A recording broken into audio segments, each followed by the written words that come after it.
Hi everybody, my name is Lydia Joy Wooten, and today we're going to be talking about a book that I recently read called Rethinking Narcissism by Dr. Craig Malkin. I just read this book yesterday and today, so I really devoured it very quickly. It had so much interesting content that was relevant to my life. I figured I might as well digest it and give y'all the 10 most important takeaways from this book. I grew up and heard the term narcissist every once in a while, but I didn't really understand what it was. Recently, as I've been delving deeper into my own mental state and figuring out what is wrong with me, what isn't wrong with me, am I anxious, am I avoidant, am I preoccupied, am I secure? I've been trying to figure out why did I go through a few years where I didn't have many friends. I've just gotten out of a really bad relationship. I mean, bad is a relative term. But this term narcissist has been something that's been like ringing in my ears. I was called it a lot when I was younger,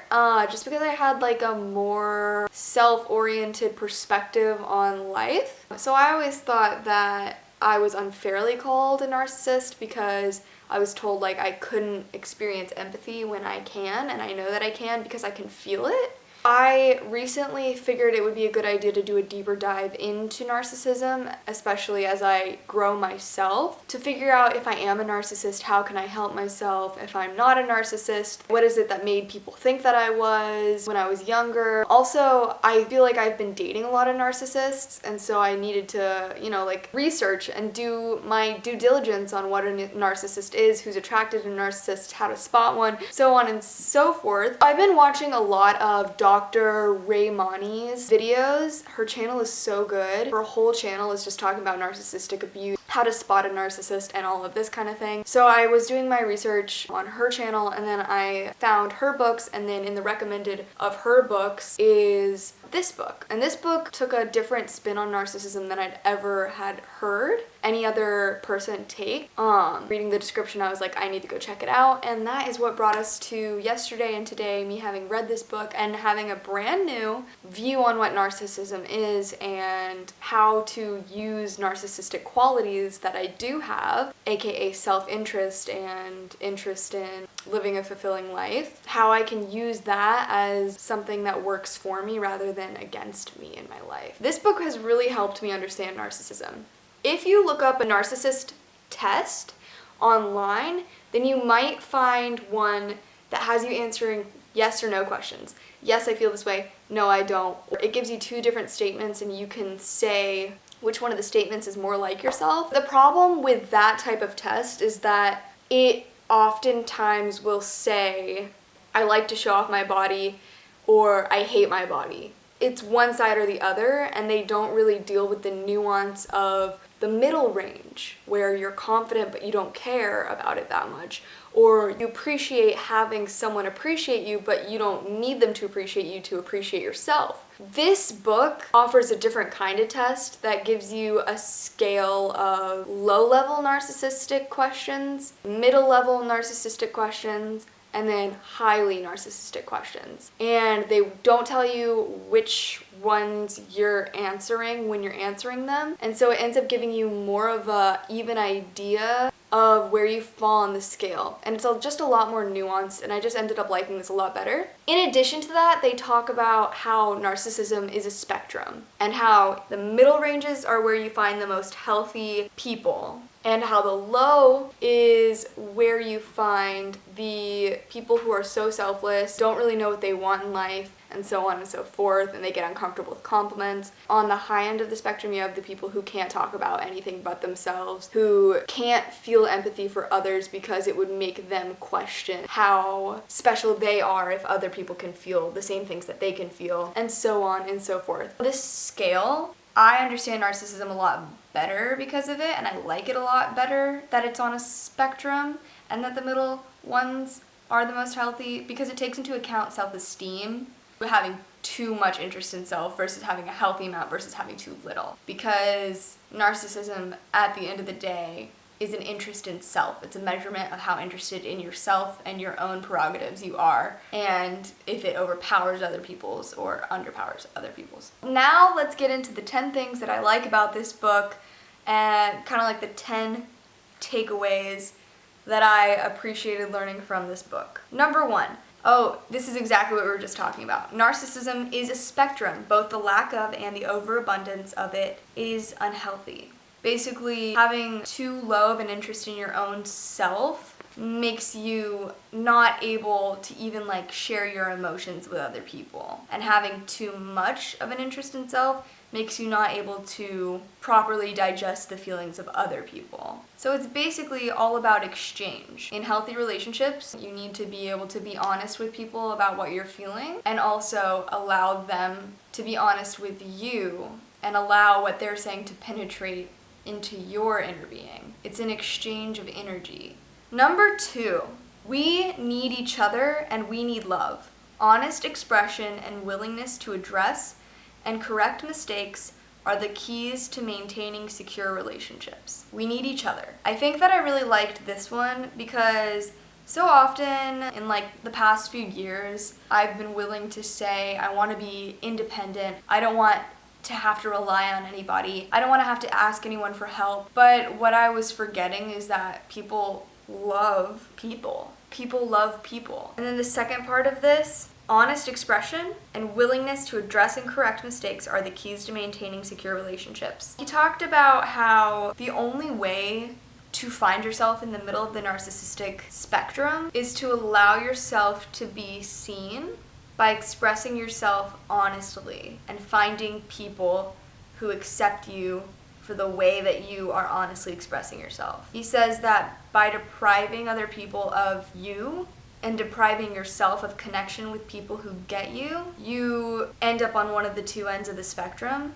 Also, he talks a lot about how, when you're raising children, mistakes happen, but you need to be able to show your children that mistakes are acceptable and they're okay. You can work through them. In secure relationships, you can make mistakes and fix them. Apologies. Being able to face your own mistakes is so important. Up next, my third thing that I learned from this book is that it's okay to need to feel special as long as you can still empathize with others and consider others because they need to feel special too.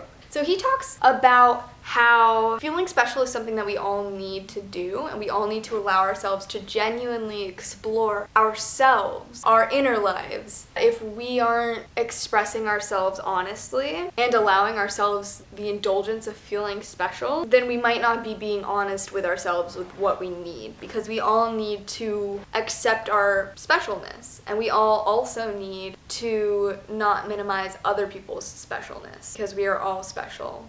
We're all equally special. And it's okay to accept that we all need each other in order to feel special. Number 4, being selfless is just as harmful as being overly selfish. I feel like there's a misconception that being selfish is the face of narcissism. But what he says is that because narcissism is a spectrum, the lack of narcissism actually prevents you from being able to enjoy life just as much. If you aren't able to admit to yourself that you have needs, wants, and desires, then you aren't going to go after your dreams. And if you aren't able to admit to yourself that you need other people to make you feel special, then you're going to go after your dreams, but you're not going to find any real meaning from them. I remember that the analogy that he made was, if you're a kid playing with your blocks, then you need to be able to glance over your shoulder and see that your parents are looking at you and finding you interesting. There's something about the combination of playing with the blocks and also looking over your shoulder and seeing that your parents are interested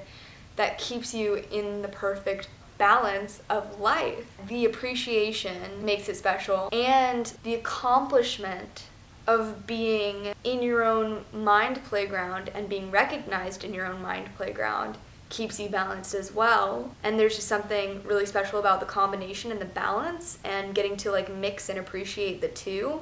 As a kid, we learn based off of the way that our parents respond to us in that type of situation, what we need to do to be accepted and loved. And some of us decide we don't need our parents' love and we can just play with the block. And some of us had parents who would correct what we did, and some of us had parents who would ignore us. Some of us had parents who would get on to us for playing a certain way, and depending on who we are, we adapted to it in different ways. Some of us became so selfless that we ignored the blocks altogether. no, we don't need to dream. We're just going to be attentive to our parents. And we've carried that into our adult relationships and our adult lives. But what he says is that the most beautiful mix of life is when you can address both your need for expression, creation, passion, being a little selfish, and you can express that you are really needy, you need attention, you need love, you can accept love. Somewhere in the mix of those two things, you find a sweet, sweet balance. Number 5 is that being able to explain your innermost feelings and needs can do a lot for your relationships. So he talked about how oftentimes you can use honest communication in a calm way to express your needs to someone who's on the higher end of the narcissistic spectrum. A lot of the times it'll help them see reason. We want to mask our feelings like, oh, I'm mad at you, I'm so furious. Those feelings cover up the real feelings that we're feeling, which are scarier than feeling mad or being pissed, and that is feeling abandoned, feeling sad, feeling fearful. When we don't calmly and honestly express ourselves to someone who might be on the higher end of a narcissistic scale, we deprive them the chance of sliding down on the scale to more middle range. It's been shown that narcissists, when they are exposed to prompts to empathize, they can change most of the time. And there are some people who won't. We're going to talk about that later.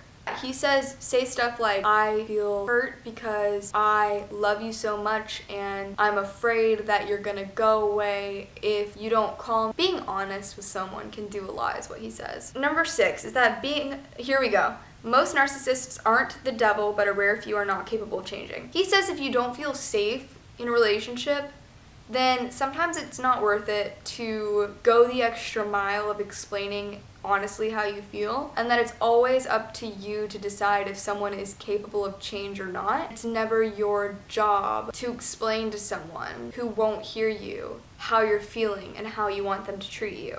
I liked that. I thought it was important to say that yes, maybe they can change, but also it's not always your job to change someone on either end of the spectrum. And that just kind of goes for relationships in general. It's never really your job to make someone listen to you. And it's never really your job to stay with someone either. Number 7 is that social media is the same as real life. There's potential for toxic atmospheres, and there is potential for community, honesty, expression, and growth. Vulnerability and interaction is key. So he had a whole chapter on how narcissism and social media interact with one another. And this was really fascinating to me because I'm obviously putting a lot of YouTube videos up and posting on my Instagram a lot. But what I was looking for and what I actually found in this book was a way to describe what I'm experiencing on the internet versus what I could be experiencing on the internet. I've found ways to limit my exposure to toxic atmospheres, and that is just unfollowing a lot of people and excluding myself from certain platforms and excluding myself from certain types of video recommendations. He says that asking the question, does Facebook cause narcissism, is kind of like asking the question, does living in Russia make you depressed? It really depends on where you're living and how you're living in Russia. And it really depends on where you are interacting, where you're looking at, and how you're looking at it on social media. He says in general, the things that you can do are make sure that the ways that you're interacting with people are active. So instead of just viewing and stalking someone's profile, you should be messaging someone if you have something to say, sharing your own thoughts on things, making sure that close friends are someone that you're linking up with on social media. Also, not hesitating to remove yourself from toxic environments and from toxic thinking on the internet, just as you would in real life. He says that the wild, wild west is a lot like the internet right now. It's unregulated. It doesn't have many safeguards for your mental health. If you're gonna go on the internet and play around with social media, you have to really treat it like a place that you are examining thoroughly if it is good for your well-being or if it is bad for your well-being. Another really interesting thing that he said was that if you're choosing to exclude parts of you from the internet, that can take a big toll on your mental health. If there are things that you're intentionally leaving out from telling your followers, then you're subconsciously telling yourself that you don't appreciate those things about yourself and you don't think that they're worthy of being shared. So I think that's really fascinating. As someone who tries to be more vulnerable on the internet, that is something that I've found just through trial and error, is I should be willing to post my darkest days. I should be willing to post my happiest moments. Though I do lean typically towards posting more joyful, jolly things, he emphasizes in his book how important it is to do both and how important it is to try to be honest about who you are, because it can take a toll on your mental health to not be expressing certain parts of yourself because you don't deem them acceptable. And he says that that is why narcissism is seen in social media so much. We aren't being honest with ourselves about who we are, and we aren't being honest with the internet about who we are, then we can see parts of ourselves as more shameful and less worthy of being shared, commented on, clicked on, yada yada yada. He also said that trolls suck, so I think we're all in agreement on that. Number 8, you never have to stay in a relationship with someone who doesn't make you feel happy, seen, or safe. I think it's one of the most important things you can do for yourself to be taking very careful inventory of who you're around and how they're treating you. And he doesn't really talk about this much, but what he does say is, number 1, talk to a therapist if you feel like something's off in a relationship, and number 2, use the narcissism spectrum and scale to see where they are on the scale to give an estimate, and then arrange your interactions with them accordingly. Remember that it is not your job to fix someone. It is only your job to focus on your actions and take responsibility for your actions, and it is never your job to justify what someone else is doing, to defend someone who is hurting you, and it's never your job to take responsibility for the actions of people who are hurting you or ignoring your requests, even if you can empathize with them. Empathy and responsibility are not the same. Number 9. Dreaming big doesn't mean you can't love big too. They are not exclusionary. I don't know if that's a word or not. They actually complement one another quite nicely. So I really loved the big takeaway of this book, which is loving big works with having big ideas and big goals and big dreams. You can have more empathy when you have more openness.